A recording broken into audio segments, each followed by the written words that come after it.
We are going to now take you live to Sunbury in Victoria, where the Prime Minister Anthony Albanese is holding a press conference. As well with Sam Ray. I have not been back here as Prime Minister, so I came and campaigned for Sam, and I can say that he is doing an extraordinary job as a first-term member, making a real contribution to the Labor government and making sure as well that my government is always focused on what's happening in our outer suburbs, and that's why it's particularly good to be here. We know as well that making childcare cheaper was one of the core commitments that we made. It was the centrepiece of my first budget reply, and we've implemented that policy from the 1st of July. That has benefited some 6,800 families here in Hawke. Across Victoria, 300,000 families have benefited, and right across the country, more than 1 million families have made a difference. We know there's more to do. There's been an ACCC report that was released yesterday speaking about the need for more regulation, the need to examine a range of measures in the interim report. It recommends considering changing the activity test, supply-side funding for centres in childcare deserts, as they call them, areas where there simply isn't enough childcare being provided, the issue of the design of the hourly rate cap, and the competition watchdog as well is encouraging everyone to have their say on these draft recommendations, and I do the same here today. This is so important. This goes to the 3 Ps of economic growth. Productivity, it is a massive boost to productivity if we increase. The second P, which is women's workforce participation. And the third, of course, is population. If you make childcare more affordable, you will encourage people to be able to be in a position to have the security of having either their first child or having an additional child going forward. So this is a critical economic reform. This has never been about welfare, which is why, together with the increases in paid parental leave that will increase up to 6 months that we have put into legislation, will also make a difference. And this is just one of our cost of living measures. We have our energy price relief plan, $3 billion between the Commonwealth and states and territories. We have our plans to increase housing supply, and in Victoria they've had some significant announcements recently, talking about 800,000 additional dwellings being built into the future with better planning and making sure that you can have appropriate levels of density, making sure that you can make a difference. In our first program from our social housing accelerator was announced just a couple of weeks ago.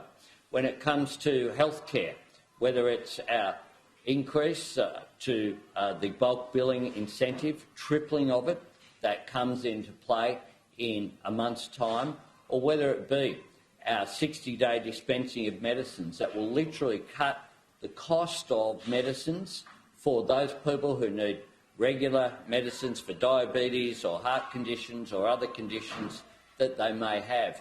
A 60-day dispensing, meaning less visits to the doctor as well as less visits to the pharmacist, and making it cheaper will make a difference, on top of the decrease that we had on January 1, the first ever decrease in the PBS from $42.50 down to $30, making an enormous difference. Or whether it be fee-free TAFE. I'll be at a TAFE tomorrow in Tasmania. We promised 180,000 fee-free TAFE places this year. We've already delivered more than 220,000, making sure that people can be trained either for their first job or retrained for a new job in areas of skill shortage, making an enormous difference and doing it for free, addressing those supply-side challenges which are there. All of these measures together are a part of my government's commitment to make sure we have an economy that works for people, not the other way around. Now, today as well is the first day for early voting on the referendum. There is a clear question before the Australian people, and that is what this referendum is about: just two changes. The first is recognising, finally, first Australians in our nation's founding document, something that should have happened 122 years ago, but if not now, when are we going to do this necessary change? The rest of the world, we remain the only colony that has not done that in our nation's founding document, and it is time that it was done. And secondly, the form of recognition that Aboriginal and Torres Strait Islander people themselves have asked for, a gracious request to say that they want a non-binding advisory committee. That's all the voice is, an opportunity to listen to Indigenous communities about matters that affect them. Why?